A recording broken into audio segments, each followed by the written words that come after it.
Good morning. Bom dia. Welcome to Rio.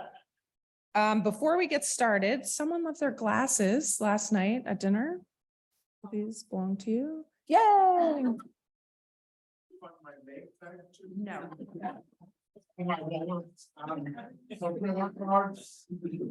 Cash. Everyone should already know, Tom. Okay, we have a fantastic program for you over the next 2 days. I hope everyone enjoyed dinner last night. And first up to tell us a little bit about Rio and their firm is Henrique. All right.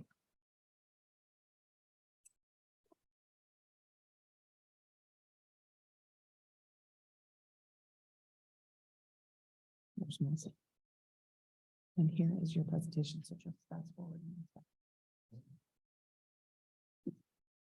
Good morning, everybody. Congratulations for the runners this morning.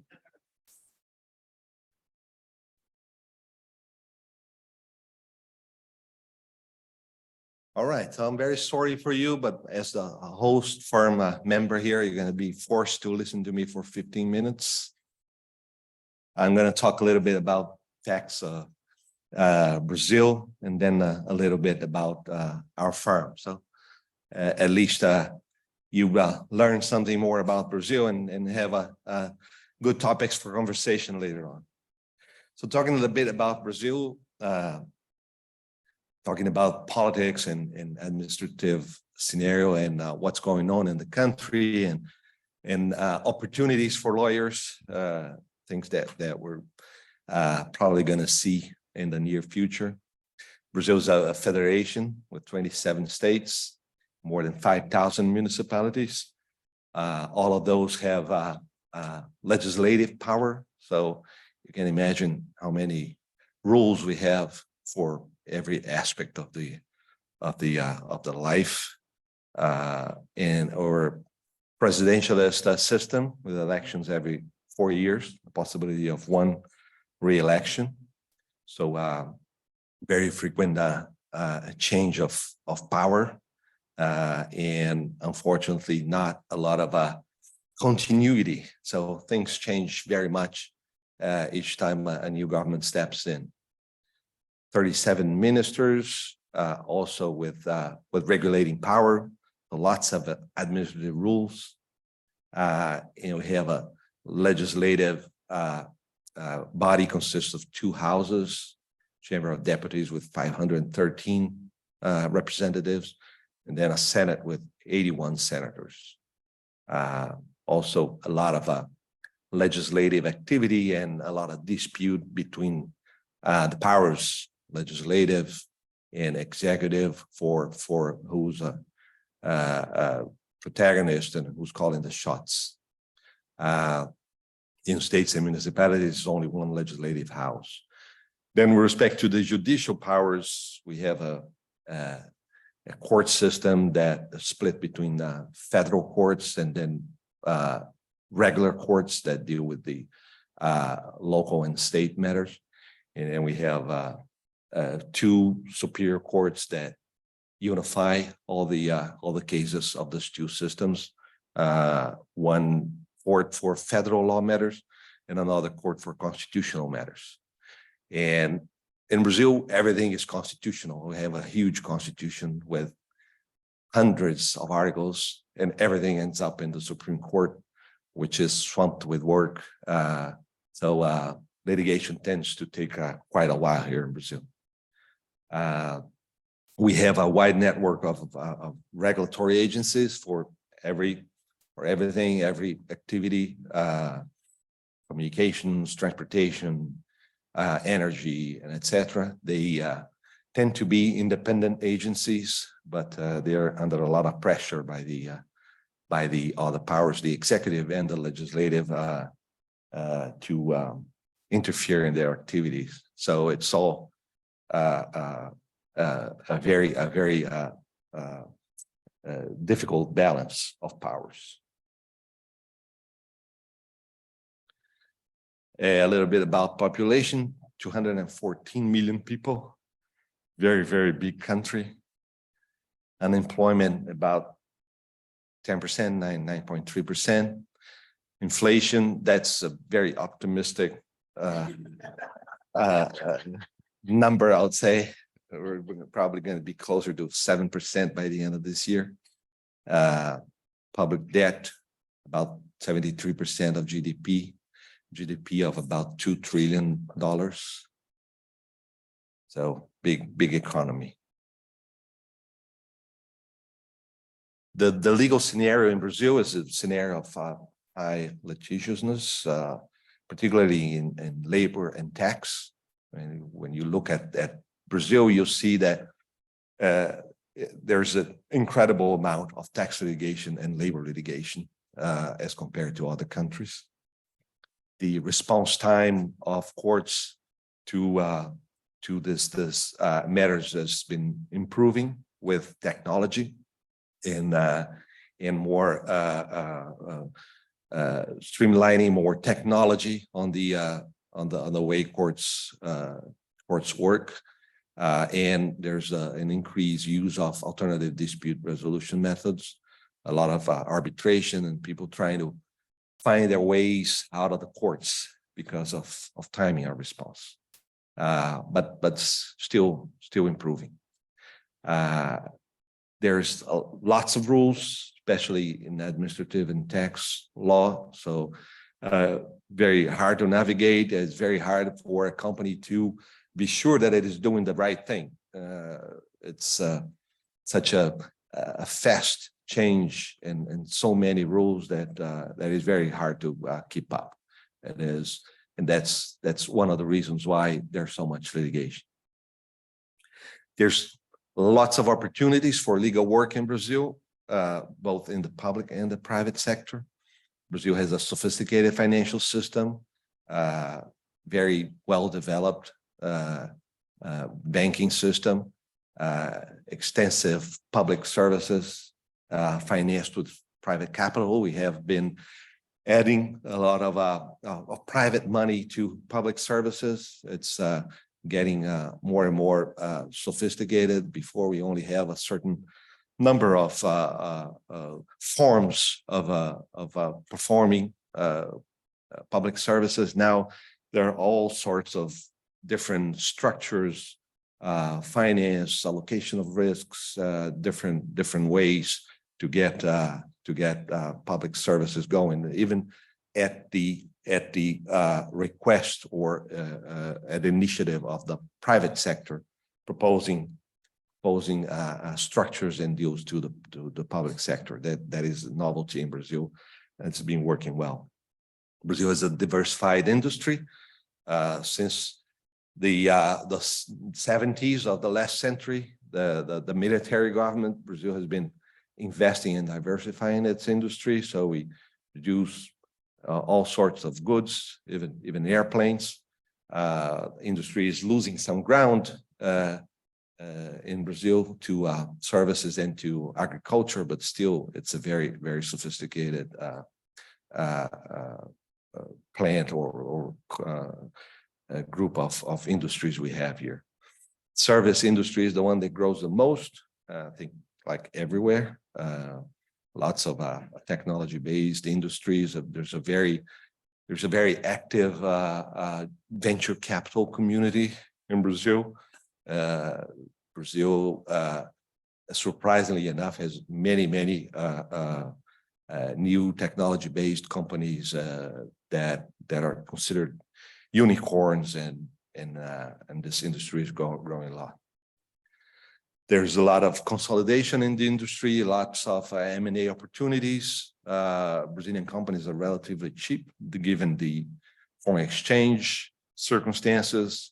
And so there's lots of interest in foreign companies buying assets in Brazil. Some of the relevant changes in the horizon, things that are going on in Brazil: a proposal for a tax reform, a very encompassing tax reform. We have a very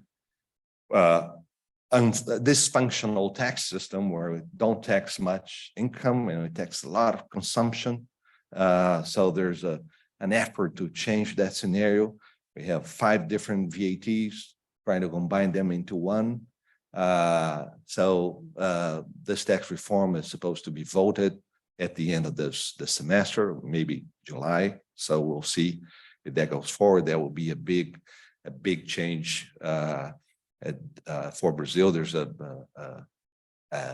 expectation or estimate of a potential 10% GDP increase as a result of this tax reform. We have new bidding rules, bidding law, much more sophisticated than the previous one, allowing for different forms of interaction between public and private sector. New rules for the power sector. The green energy is growing a lot in Brazil. As you can imagine, this is a perfect place for solar power, for wind as well. So lots of new projects. Brazil already has a very environmentally friendly energy base based on water sources, but solar power and wind power are growing a lot. Big opportunities in sanitation and solid waste. Brazil has about half of its population not connected to sanitation facilities.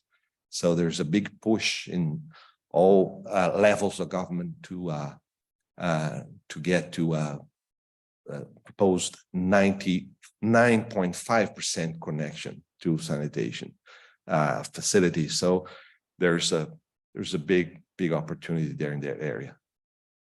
There's new regulation on the internet, a lot of discussion about regulating platforms. Brazil still has a very open rule that says that internet platforms and technology companies are not responsible for content. So right now there's a big discussion in the country to what extent that should change, in a big fight between the advocates of free speech and the ones that advocate some control of communication. Of course, all that very much ideological, but in the end, we're talking about money, about commerce and advertisement underneath everything. There is a big change in the management of environmental issues from the past government, which was totally against environmental controls, to this one that says that environmental controls or environmental issues are at the top of their list of priorities. But the speech is one and the practice is different. So we'll have to see where this goes. But in theory, environmental matters are also a very big source of work for lawyers in the coming future. There's regulation of online games and betting. There's a big. This is an industry that's growing a lot, and there's a big push to get this regulated and taxed. Then we have another interesting feature, which is the expansion of Brazilian international treaties, commercial treaties, criminal and anti-corruption treaties, treaties against double taxation, and Brazil trying to join the OECD. All that makes for a lot of international flows, international work and discussions. So we have Brazil more and more connected to the international community on all fronts: commercial, criminal, tax, and other legal matters. So that was it with respect to Brazil. And talk a few words about KLA. We're completing 21 years this year. So we're about 100 lawyers. Of those, 1/4, 25 are partners. This is a picture of our last anniversary party last month. We have as one of our main features is the way we operate. I mean, we cover every industry, full service firm, every practice. But the way we work is we like transactional work. We do a lot of transactional work, but we also have in our DNA the idea of client service. So the main feature of our practice is being there for the client for everything that is needed, the transactional work, the day-to-day work, and we try to establish those long-standing relationships. We do have several of our clients who are with us since inception. In terms of practices, we cover everything, as I said, but we're particularly strong on corporate and M&A, tax, on litigation, labor law, all those traditional areas of the law. We also have a very sizable wealth management practice, which is not so usual for a firm our size, and we pay a lot of attention to the matters that are now in the forefront of the tax practice, the legal practice, the environmental issues, ESG, and technology, and new financing structures. In terms of industries, we're very we have a very broad practice. We cover all industries, but I will say we're particularly strong on matters of health industry, pharmaceutical and medical devices, automotive industry, the food chain from manufacturing to retail, communications, telecommunications. These are very large practices in areas of interest for us. In terms of corporate responsibility, that's something we take very seriously. We have a very active corporate responsibility group. We have several inclusion initiatives that we're very proud of. We try to be carbon neutral, so we're very much paying attention to ESG aspects of our operation. That was it on my side.